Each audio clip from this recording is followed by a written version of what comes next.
tentunya para koruptor ini juga berevolusi. Udah kayak dinosaurus ya? Kayak dinosaurus, karena sekarang juga era digital ya. Iya. Ada juga penggunaan cryptocurrency.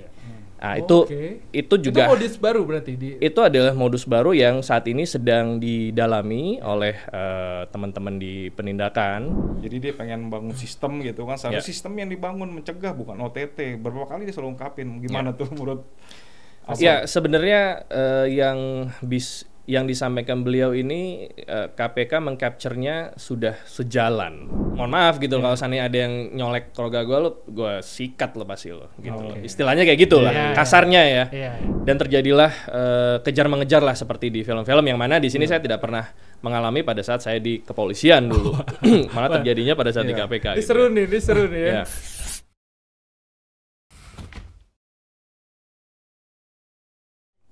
Tessa Mardika Sugiarto, juru bicara Komisi Pemberantasan Korupsi. Selamat datang di Podcast Merdeka. Terima kasih Mas Angga, terima kasih Mas Didi. Bang Tessa, lagi-lagi ini sebuah kehormatan buat kami ya, Bro Didi. Kita kedatangan nih pejabat penting di KPK. Ya betul. Dan punya background yang nggak main-main nih. Kasatgas penyidik.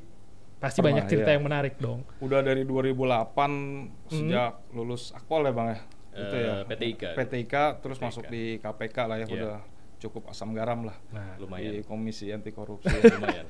Tentu korupsi, tapi ya. kita pengen gali cerita yang lebih banyak lagi. Ya nggak usah terlalu tajam-tajam lah. Nanti biar di KPK aja karena pasti nggak bisa diungkap semuanya ya. Bang Tessa ya. Disclaimer mungkin teman-teman sama penonton kalau yang lebih detail materi penyidikan tentunya akan disajikan pada saat persidangan ya. Jadi kita tunggu aja. Seperti persidangan yang lagi rame. Iya. Mantan Gubernur Maluku Utara. Nah, teman-teman sahabat mereka bisa baca sendiri lah di berita. Tapi gini, Bang Tessa, kita ingin memulai dari sebagai orang lama di KPK, senior. Kita ingin tahu nih bagaimana sih perjuangan pemberantasan korupsi di tengah isu miring KPK yang saat ini nih. Setelah revisi Undang-Undang KPK 2019 termasuk banyak pimpinan yang diduga melanggar etik. Tentu ini 5 tahun terakhir dianggap masa-masa yang kurang nyaman lah untuk KPK. Tapi bagaimana nih soal perjuangan pemberantasan korupsinya sendiri? Iya, saya sebenarnya kita yang indikatornya yang real ya, jelas ya, terutama terakhir ada penurunan nilai indeks IPK. Indeks prestasi anti korupsi yang menurun, yang menyatakan bahwa masyarakat ini lebih permisif terhadap perilaku korupsi. Saya pikir ini menjadi keprihatinan lembaga, terlepas dari hiruk pikuk yang saat ini dilihat oleh teman-teman. Masyarakat, Mas Angga, Mas Didi bisa berkeyakinan bahwa teman-teman di KPK itu tetap berjuang dan berkomitmen untuk memberantas korupsi di bidangnya masing-masing. Tentunya ada yang di bidang pencegahan, ada pendidikan masyarakat, ada koordinasi supervisi, dan ada juga yang penindakan ya, yang tentunya lebih disorot. Jadi ujung tombak bahkan. Jadi ujung tombak. Beberapa mengatakan ujung tombak, tetapi saya pribadi lebih memilih pembangunan karakter itu menjadi ujung tombak untuk jangka panjangnya. Kenapa? Kalau mungkin Mas Angga sama Mas Didi, pada saat kita kecil dulu kita mungkin sering mendengarkan dongeng dari orang tua kita. Kita mendengarkan petuah-petuah, cerita-cerita heroik, cerita-cerita kejujuran di sekolah kita. Saya yakin seumuran kita pasti merasakan itu. Itu menurut saya sebuah hal yang lebih penting, karena itu akan mencegah tindakan yang di masa datang, di masa yang akan datang. Karena kalau hanya menindak itu kan ibaratnya hanya ngobatin aja lah ya, memadam api. Tapi permasalahannya apa? Kayaknya yang lebih urgent adalah pembangunan karakter generasi muda kita ke depan gitu loh. Iya sih. Ya. Itu sih buat jangka panjang. Jangka panjangnya. Karena kita sebagai orang tua baru ya, Bro Didi ya juga sedang menanamkan anak-anak kita untuk ya karakter lah, itu pondasi paling penting. Iya, sangat penting. Tapi kita juga pernah mendengar ya Bro Didi, mungkin bisa diceritain dong. Yang lagi rame kemarin Pak Alex sebagai pimpinan KPK, apa tuh? Ya ini kan apa namanya, KPK sejak berdiri kan yang ketangkep nih udah banyak banget kan Bang.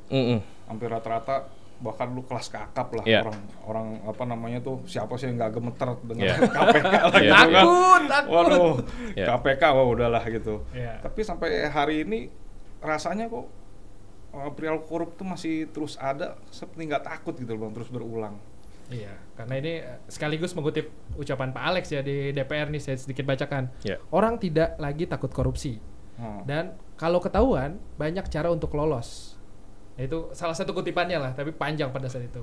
Gimana tuh Bang? Ya, saya sebagai jubir dan juga sebagai 16 tahun lebih berkarir sebagai penyidik, yang saya perhatikan tentunya para koruptor ini juga berevolusi. Udah kayak dinosaurus ya? Kayak dinosaurus. Mereka berevolusi melihat bentuk pemberantasan korupsi, penyidik atau penyelidik kita melakukan apa, yang mana itu disajikan di persidangan. Mereka tidak lagi menggunakan cara-cara konvensional seperti menelpon segala macam. Mereka menggunakan cara-cara yang lebih secure lah menurut mereka. Dan KPK juga meningkatkan kompetensi selain menggunakan cara-cara yang tidak menggunakan cara-cara yang lama, tapi meningkatkan kompetensi karena sekarang juga era digital ya. Ada juga penggunaan cryptocurrency.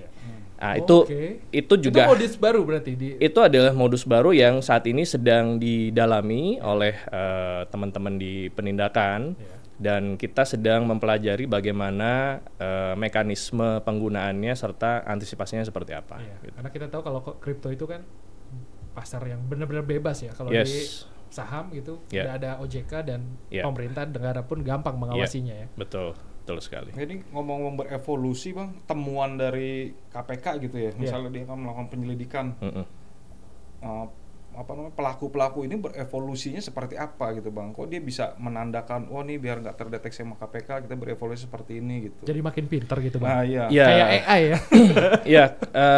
Ini satu kelebihan di persidangan, bahwa dalam menunjukkan alat bukti oleh jaksa penuntut umum itu sangat clear, sehingga saya nggak tahu ya, dulu itu 100% conviction rate. Jadi semua perkara di KPK pasti dihukum oleh hakim. Tapi konsekuensinya adalah kembali masyarakat yang memiliki niat jahat paham, oh begini loh caranya membuktikan tindakan korupsi, sehingga itu yang mereka capture, mereka membuat modus baru yang kalau penegak hukum pasti akan selalu di belakang, karena koruptor dia pasti di depan gitu. Nah, tugas penindakan itu adalah mengikuti tren itu, apa sih yang terjadi di daerah. Nah, untuk itu kembali ke pernyataan awal saya, kalau kita hanya memadamkan api nggak akan selesai. Maka harus ditunjang dengan pendidikan karakter, pembangunan karakter, pencegahan, digitalisasi pengadaan barang dan jasa, peningkatan aparatur sipil negara, pengawasannya dan sebagainya. Jadi kita tidak bisa solely bergantung sama penindakan saja. Gitu. Berarti istilah cash is a king di dalam tindak pidana korupsi itu udah nggak zaman lagi ya Bang sekarang. Cryptocurrency is a king. Tapi kan gini Bang, KPK tuh udah 20 tahun sejak 2003. Tentu seharusnya semakin kuat ya kan.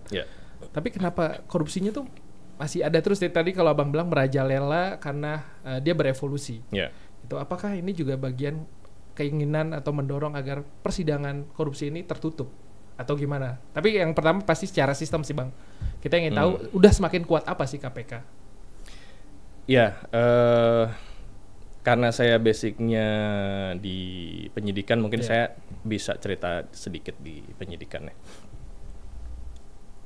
Di KPK sendiri sekarang era penindakan itu berfokus ke penyelamatan aset negara atau istilahnya aset recovery.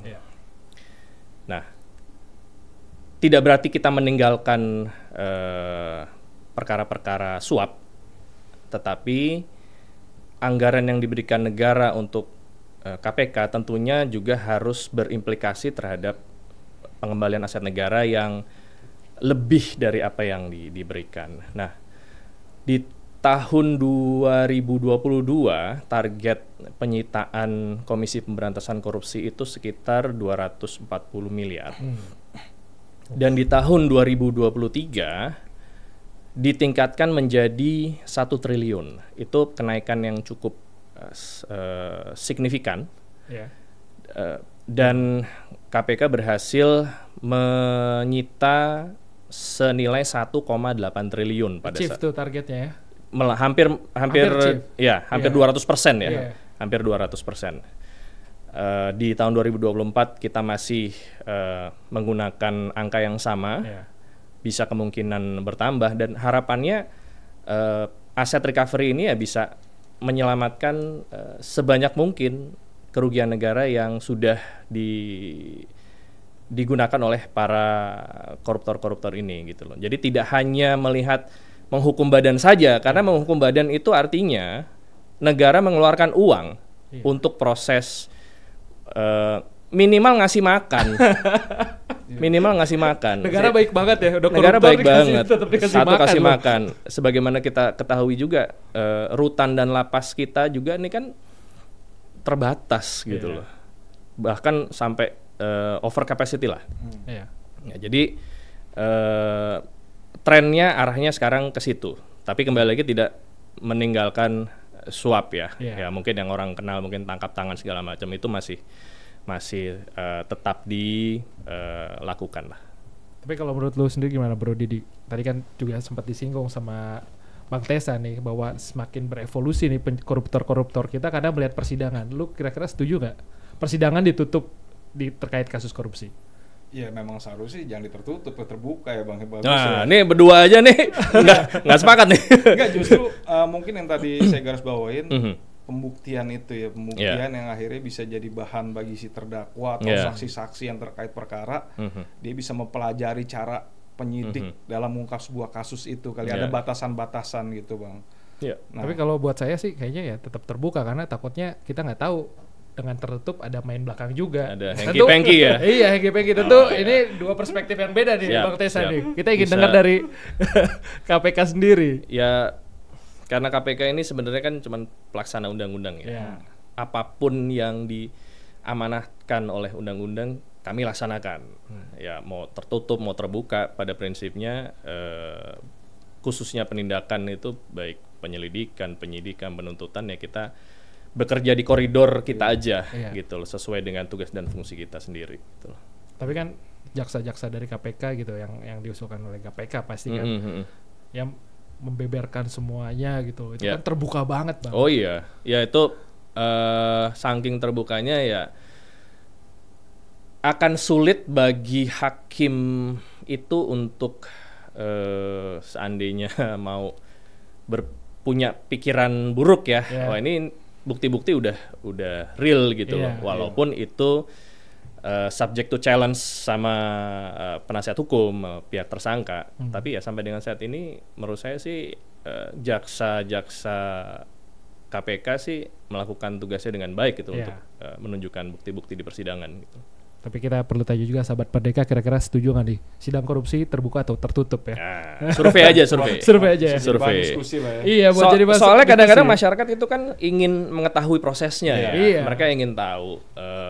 Terus buat mereka bad news is good news nih gitu loh. Jadi wah ini terutama penindakan persidangan ini menarik untuk diikuti, apalagi ada cerita-cerita lain di belakangnya. Itu yang menarik untuk apa mereka melakukan itu, kenapa itu tuh agak sulit membuat persidangan itu menjadi tertutup sih kalau menurut saya. Iya. Apalagi kalau udah soal duit dan asmara ya, Brody dia. Ya maksudnya kan itu kan takutnya muncul persepsi juga kalau dia tertutup ada kecurigaan apa lagi gitu kan nanti muncul. Benar. Itu Bang. Tapi terbuka koruptornya makin pinter, dilema kan? Kita tanya sahabat Merdeka. Bro Didi, kita lanjut ke soal tadi udah singgung OTT. OTT. Lu punya pandangan apa soal OTT ini? Ya, OTT ini kan salah satu ininya KPK lah. Yeah. Orang kalau OTT persepsinya penegak hukum, wah itu pasti kerjaan KPK tuh. Mau siapa KPK gitu kan. Yeah. Tapi ini belakangan kan kita tahu salah satu Pak Menteri lah, Pak Menteri Marves ya. Opung Luhut ini kan. Berapa kali sebenarnya bukan sekali dua kali, udah sering selalu menyebut OTT itu kampungan gitu kan. Jadi dia pengen bangun sistem gitu kan. Seharusnya sistem yang dibangun mencegah bukan OTT. Berapa kali dia selalu ungkapin. Gimana tuh menurut Ya sebenarnya yang disampaikan beliau ini KPK mengcapture-nya sudah sejalan. Karena sebagaimana yang tadi saya sampaikan, fokus penindakan saat ini adalah ke aset recovery. Satu, bersama-sama pendekatannya dengan pembangunan karakter melalui pendidikan dan peran serta masyarakat, serta pencegahan digitalisasi. Jadi memang tidak bisa hanya penindakan tok yang dulu dikenal oleh tangkap tangan. Jadi tiga hal ini harus berjalan beriringan. Ya kalau dibilang tidak boleh sama sekali itu tidak mungkin. Ya tetap opsi itu tetap terbuka. Tetapi memang semangat yang disampaikan atau ditangkap oleh KPK sebenarnya sudah dijalani. Tinggal kita berproses aja nih ke depannya seperti apa. Apakah karena selain pendidikan, terus penindakan, pencegahan, faktor keempat itu adalah peran serta masyarakat. Karena pemberantasan korupsi itu tidak hanya domainnya KPK sendiri ya. Mungkin mulai Pak Abraham Samad, Bang Novel Baswedan di sini mungkin sepakat dengan saya bahwa masyarakat juga punya andil gitu loh. Karena kalau KPK sendiri pegawainya berapa sih? Cuman 1.000 berapa ya? 1.000, nggak sampai 2.000 lah. Untuk mengcover seluruh Indonesia itu tidak memungkinkan. Nah, disinilah kita bekerja sama dengan akademisi, bekerja sama dengan LSM atau pihak-pihak yang memang masih memiliki kepedulian untuk bagaimana Indonesia ini, kalau dibilang bebas korupsi ini kayaknya optimis. Saya terlalu utopia deh. Ya, optimis. Walaupun kata orang mimpi kita harus tinggi langit. Jadi kalau nggak jatuh di antara bintang-bintang kan. Oke, let's say kita menggunakan Indonesia bebas dari korupsi. Minimal semangat untuk kesana itu tetap ada. Itu yang harus dipegang sih. Itu yang harus dipegang. Jadi apapun ceritanya, bagaimanapun gonjang-ganjing yang tadi disampaikan, ada penyimpangan ini, penyimpangan itu, KPK tetap harus berjalan. Harus berjalan.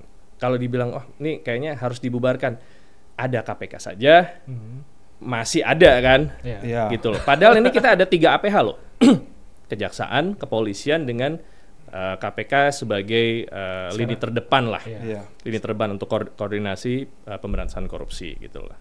Ya kalau seandainya dibubarkan, menurut saya ini bisa menghambat lah. Bisa menghambat. Iyalah, kita sepakat soal itu sih Bang. Nah, bisa menghambat. Jadi tinggal bagaimana ke depan ada perbaikan-perbaikan. Apa perbaikannya? Mungkin bisa dari revisi undang-undang. Ya, kita bisa memahami bahwa yang ada saat ini tidak sempurna. Perlu ada perbaikan atau tambahan-tambahan. Baik mungkin saat ini kewenangan Dewan Pengawas yang bisa diperjelas sehingga Dewan Pengawas itu dalam melakukan pekerjaannya mereka lebih jelas lah, karena yang saat ini terjadi adalah kesepakatan antara pimpinan dengan Dewan Pengawas itu sendiri. Soal revisi lu punya sorotan tersendiri kayaknya, Brody. Ya kalau kemarin kan rame kan, orang melihat itu kan memperlemah justru ya Bang. Memperlemah KPK itu kan. ya memang belakangan ini KPK bisa dilihat apalagi setelah ketuanya tersandung ini kan, walaupun sebelumnya sempat ada ya kasus ya, cuman kan aroma korupsinya, iya maksudnya wah ini ada sesuatu lah gitu kan, nggak pure. Kalau ini kan masih berjalan ya. Itu kan membuat KPK kan akhirnya kan juga berdampak sama hasil survei lah. Nah, di survei itu kan dulu KPK pasti di atas penegak hukum lain, Bang. Bahkan kasus-kasus yang tanganin, wah selalu jadi inilah. Buat kita andalan lah berita-berita KPK tuh Jumat Keramat andalan Jumat pokoknya. Keramat. Udah nggak ada tuh Jumat Keramat. Ya memang KPK tidak bisa mengontrol persepsi masyarakat. Ya. KPK hanya bisa menjalankan tugasnya sampai negara atau pemerintah mengatakan stop, udah selesai tugas kamu, bubar. Walaupun ya kita berharap itu tidak terjadi ya. Iyalah. Tapi selama amanat itu masih ada, masih diberikan, kita pegawai KPK, pimpinan tetap berkomitmen untuk terus memberantas korupsi. Iya sih Bang, karena ya di 5 tahun terakhir lah gonjang-ganjingnya sampai ketuanya juga akhirnya udah ditetapkan tersangka ya, terseret ya. Nah, itu kan kayak sebuah badai yang besar sekali gitu untuk KPK gitu kan. Ibarat kita sedang ada, kalau saya pribadi kalau saya sedang punya masalah, satu-satunya jalan keluar saya itu ya bekerja untuk beresin. Istilahnya tidak kepikiran masalah itu gitu. Apalagi yang memang tidak bersentuhan dengan kita langsung. Itu kan hal-hal yang tidak bersentuhan langsung ya dengan kita. Ya tugas KPK ya bekerja aja sesuai fungsinya, jangan kendor. Ojo kendor. Cukup kita bekerja, tinggal waktu aja yang nanti membuktikan ke depannya seperti apa gitu ya. Walaupun terdengar klise tapi ya itu ikhtiar yang sedang dilakukan. Ikhtiar yang sedang dilakukan gitu loh. Karena apalagi selain itu gitu loh. Masa kalau masa mau ngebantah gitu masa kita mau ya tadi bilang masa mau kendor, terus pertanggungjawaban kita ke masyarakat seperti apa, gaji kita bagaimana gitu kan. Ya udah, ya mungkin ya teman-teman akan sering melihat berita-berita penindakan belakangan ini kan yang sekarang lebih intens lah seperti itu. KPK tetap bekerja kok, tetap bekerja gitu. Sama satu ini Bang, soal KPK, ada anggapan KPK selalu dijadikan alat bagi penguasa mengalahkan lawan politiknya. Nah kalau dari Bang Tessa sendiri gimana nih sebagai senior KPK melihat anggapan ini? Tentu udah sering denger lah kayak gitu, karena kan banyak politisi yang diperiksa di saat tahun politik, lalu yang terbaru nih elit partai juga diperiksa karena lalu disambung-sambungan lah dengan kondisi politik yang ada sekarang. Elit partai disebutin nggak apa-apa ya Bang, emang faktanya diperiksa ya. Pak Hasto. Sekjen PDIP gitu. Sekjen PDIP Pak Hasto gitu kan, yang terbaru gitu. Itu pasti selalu dikaitkan ini alat bagi penguasa menjatuhkan lawan politik. Ya itu sesuatu yang tidak bisa dikontrol oleh KPK. Isu-isu persepsi masyarakat, point of view mereka, kami nggak bisa bilang jangan berpikiran seperti itu, ya nggak bisa. Tapi di KPK sepanjang saya menjadi penyidik, semua perkara yang naik ke penyidikan, ke penuntutan dan ke persidangan pasti ada alat buktinya, pasti ada kejadiannya, siapapun itu. Hampir mungkin mayoritas partai politik yang besar itu sudah pernah dipanggil anggota-anggotanya. Jadi tidak hanya partai politik tertentu saja. Itu menunjukkan bahwa ya kita bekerja berdasarkan alat bukti, kerangka hukum. Gitu aja sih. Kalau persepsinya jadi alat penguasa buat menjatuhkan lawan politik, ya itu nggak bisa dikontrol. Nggak bisa dikontrol. Sangat-sangat tidak bisa dikontrol. Ya kembali lagi, saya kalau udah kayak gitu cenderung berita tuh saya nggak nonton. Udah kita kerja aja. Tugas kita menyajikan alat bukti untuk bisa digunakan oleh jaksa penuntut umum di sidang.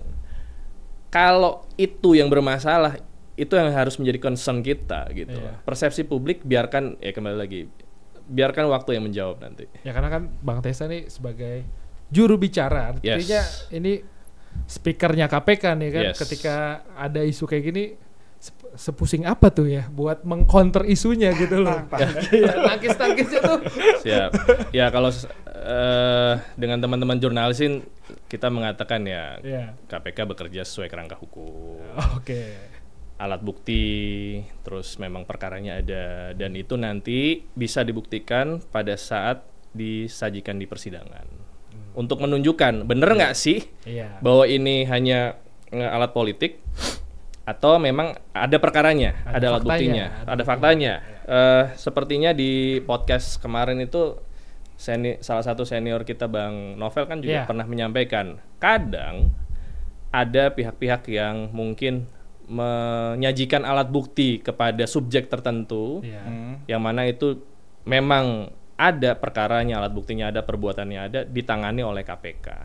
Apakah itu tidak boleh ditangani oleh KPK? Nggak bisa. Semua aduan dan laporan itu pasti masuk. Kalau memang kriterianya masuk, pasti akan ditangani. Tapi kembali lagi dilihat apakah itu kerugian negara atau tidak, suap atau tidak, ataukah mungkin dengan resource KPK yang ada saat ini, perkaranya ini bisa dilimpahkan ke APH lain. Itu tuh terbuka opsi seperti itu, gitu loh. Udah denger belum Brody? Tangkisannya tuh. Ya memang sudah seharusnya seperti itu. Sudah. Ya, tapi hitungannya udah canggih sih dari penyidik, abang semuanya jubir deh. Saya bingung canggihnya di mana.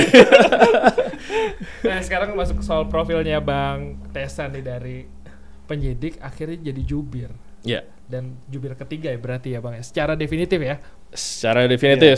Walau sebelumnya ada Mas Ali Fikri ya. Minum dulu. Saya minum dulu. Biar sorry. Adem dulu.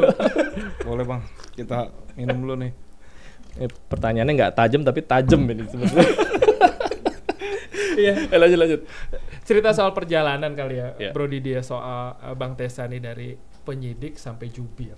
Itu gimana sih ya? Mungkin bisa diceritakan dulu lah di internal penunjukannya gimana. Apakah lagi ngetik tiba-tiba, Tessa jadi jubir yuk gitu kan? Kita nggak tahu tuh, kita pengen tahu ceritanya.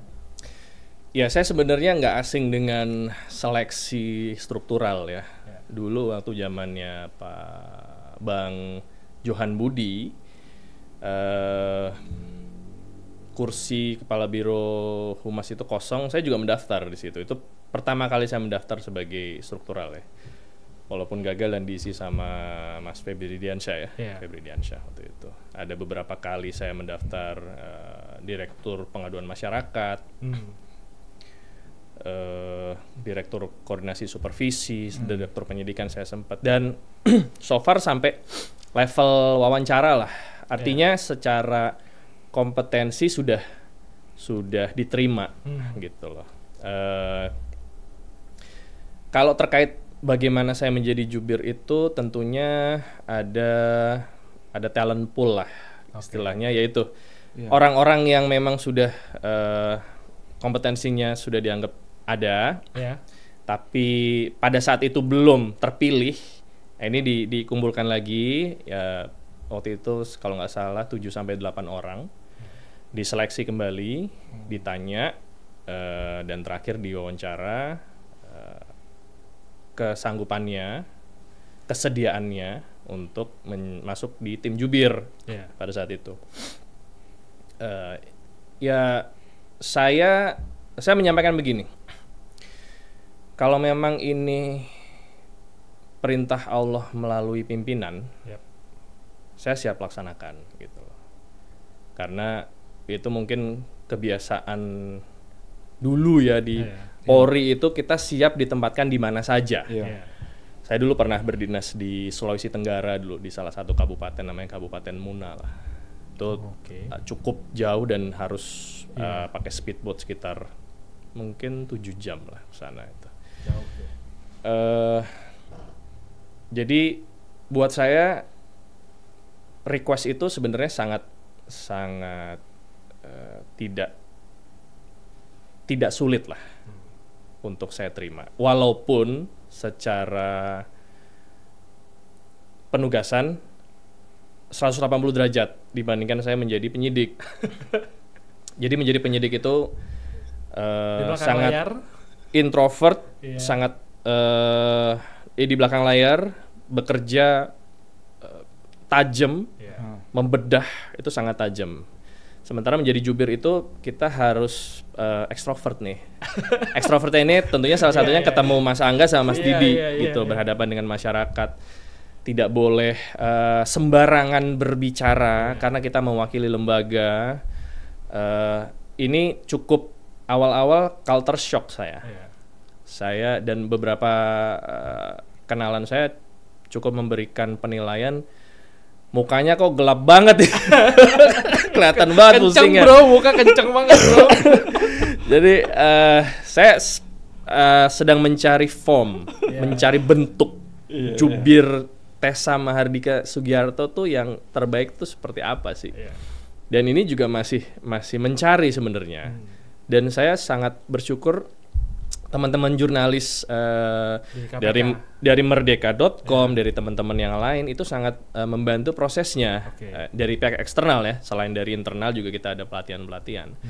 Tapi teman-teman jurnalis ini juga membuat bridging antara penyidikan dengan jubir ini menjadi lebih mudah untuk saya gitu loh, karena mereka banyak memberikan masukan. Ini kalau begini bagaimana, kalau begini bagaimana, dan itu saya pelajari dan terus saya sempurnakan lah ke depannya. Kalau gue ini Roy ya, saya ngelihat backgroundnya Bang Tessa sebagai jubir. Ini yang dari penyidik jadi jubir KPK baru abang kan? Baru saya. Perdana ini kan? Iya, di KPK ya? Iya, di KPK. Iya. Kalau kita melihat di APH lain kan kayak Polri gitu, pasti jubirnya minimal pernah jadi penyidik juga. Mungkin Kapus Penkum Kejaksaan setidaknya pernah menangani perkara juga gitu loh. Tapi kalau ini kita ngomongin KPK aja. KPK ya. Kita ngomongin Bang Tessa nih. Iya. Kita gibahin Bang Tessa. Nangkisnya nih agak ini deh. Kan maksudnya gini. Jubir sebuah lembaga KPK lah gitu. Dengan background penyidik. Pasti kan di sini kan udah banyak background, apalagi udah lama di KPK. Ya pasti teman-teman jurnalis kan rasa penasaran lebih tinggi Bang ketika ketemu abang itu kan. Pengen mengorek sesuatu. Betul. Ya kan KPK tuh kan terkadang nggak hanya kasus hari ini, bisa jadi ada pengembangan, bisa jadi Mang Abang saat itu tahu lah atau terlibat secara langsung gitu. Pasti kan itu kan dia akan dikorek secara dalam lah gitu kan. Nah memang abang tuh khusus sekarang belajar untuk membatasi diri menjadi ekstrovert itu Bang, biar nggak keceplosan gitu. Itu sih challenge-nya tuh ya. Iya, begini, saya sebagai jubir ini harus menyeimbangkan kebutuhan jurnalistik untuk pemberitaan ke masyarakat yang juga perlu pemberitaan dengan kebutuhan penyidikan agar prosesnya tidak terganggu. Karena kalau proses penyidikan itu terlalu terekspos bisa menyebabkan, contoh, alat bukti bisa hilang, saksi-saksi bisa mungkin diteror, dan membuat penyidikan itu menjadi tidak optimal. Sehingga penunjukan saya sebagai jubir dengan background penyidik ini, harapan dari pimpinan tentunya bisa mengantisipasi itu, bahwa saya paham apa yang harus disampaikan gitu loh. Jadi tentunya ada bahan untuk teman-teman jurnalis disampaikan kepada masyarakat, tetapi di satu sisi penyidikan juga masih bisa berjalan dengan baik, sehingga ada win-win solution lah di tengah-tengah itu. Tapi itu kan posisi yang susah sekali, Mas. Itu makanya. Awal-awal mungkin kenceng bro. Awal-awal saya agak kesulitan karena harus beradaptasi dulu.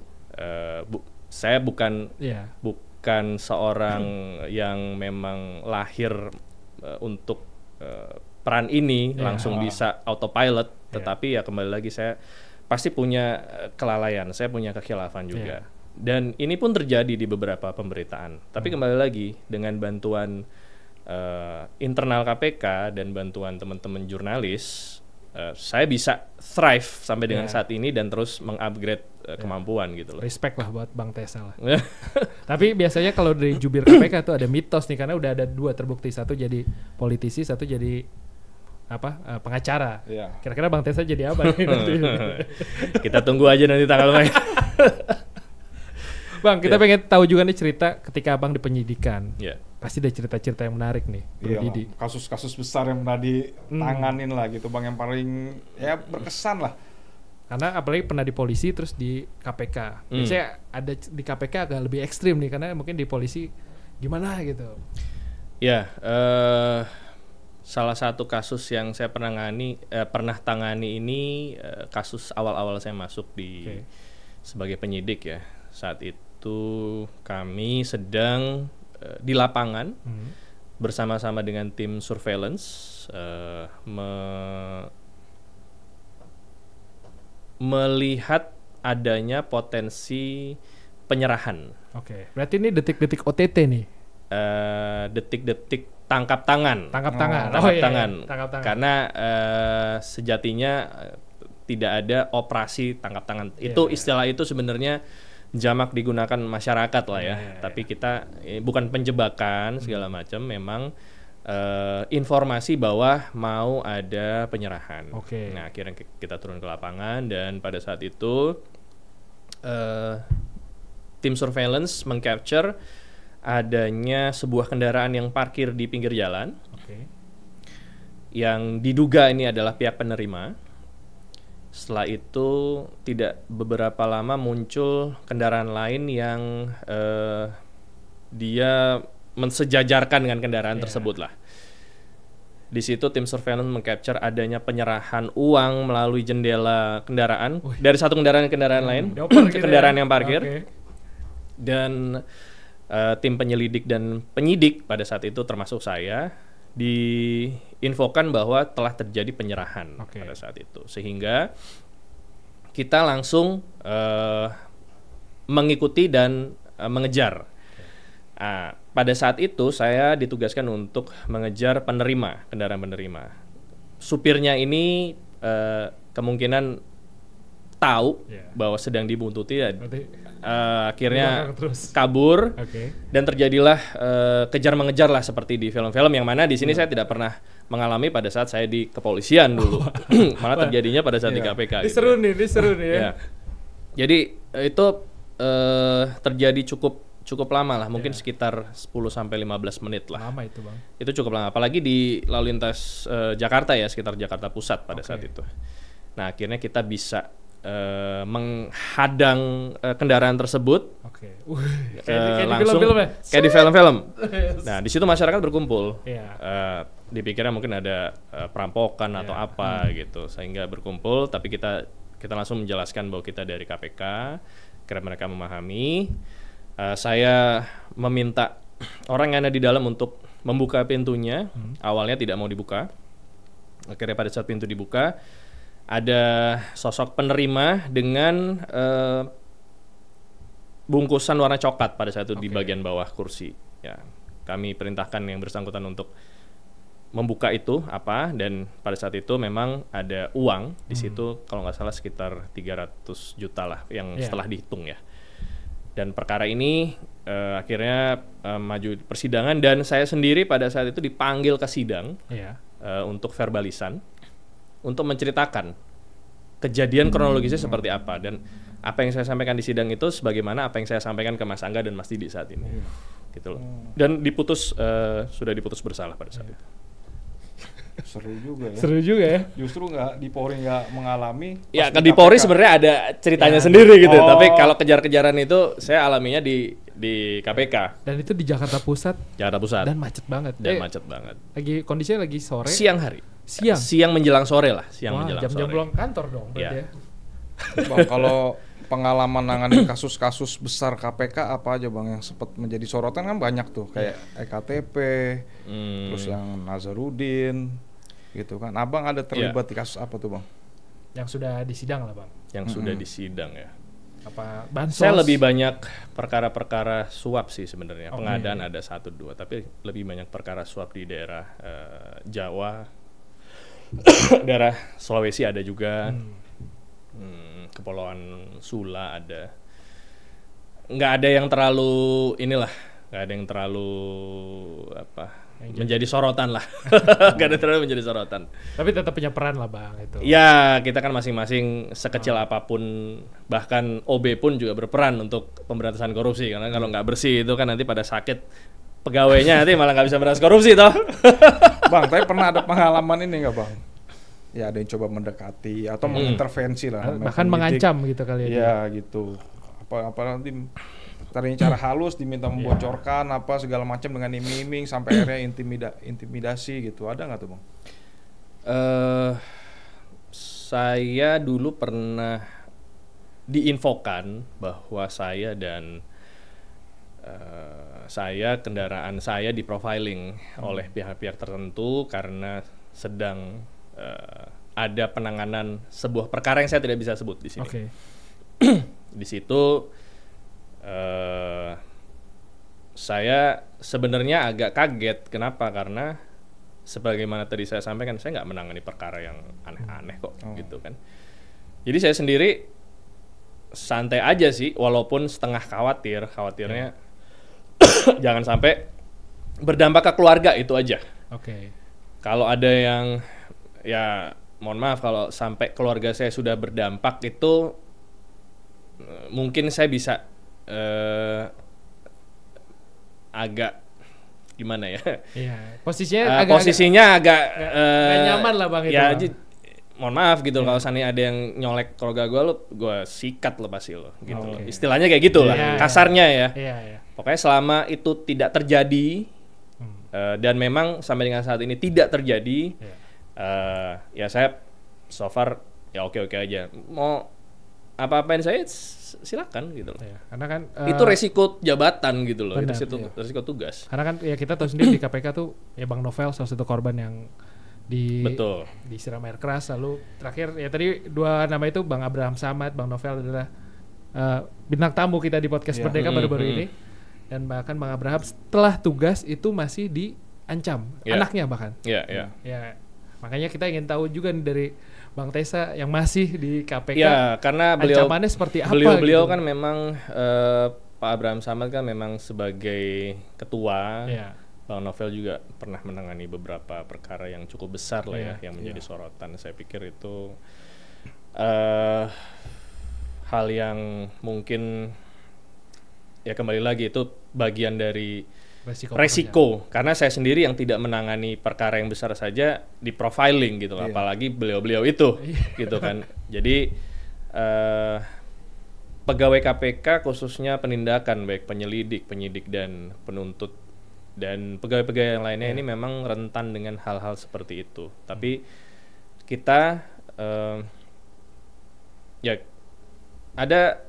ada yang waktu itu bertanya, salah satunya terkait ini kita bicara penyidik yang saat ini ya lagi booming mungkin dengan nama AKBPR. Iya. Yang lagi disebut-sebut nih. Ya, disampaikan katanya ada backingan segala macam sehingga tidak tersentuh segala macam. Saya bilang saya nggak dapat informasi itu gitu loh. Ya paling backingan paling kuat yang bersangkutan ya Tuhan gitu loh. Iya. Yang saya tahu seperti itu gitu loh. Jadi kita mau apa ya? Ya tugas ya udah mendedikasikan aja untuk tugas gitu loh. Ya apa yang dialami Bang Novel, apa yang dialami Pak Abraham Samad dan rekan-rekan yang lain yang mungkin belum terekspos di sini itu memang real dan ada gitu. Tapi ya kembali lagi, selama kita masih punya nafas, masih bisa bergerak, melaksanakan tugas ya kita laksanakan gitu. Sampai ya itu negara mengatakan udah stop, gitu ya sudah. Ada yang kita agak kelewat juga nih. Apa nih? Ini kan lagi proses seleksi Capim KPK ya. Iya. Ini yang eranya Pak Johanis Tanak sampai kapan sih Bang dia? Kalau saya tidak salah sampai bulan Desember ya. Desember 2024. Kalau saya tidak salah 2024. Iya, oke.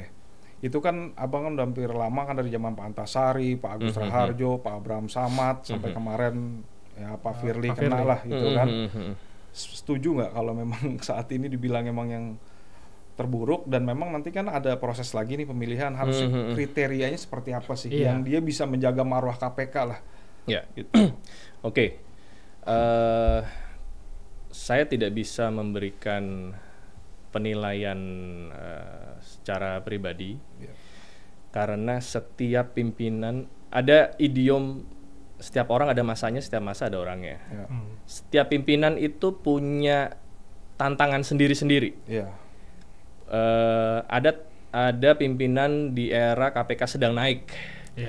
Ada pimpinan di era KPK lagi gonjang-ganjing, dan masing-masing tentunya ada kelebihan dan kekurangannya.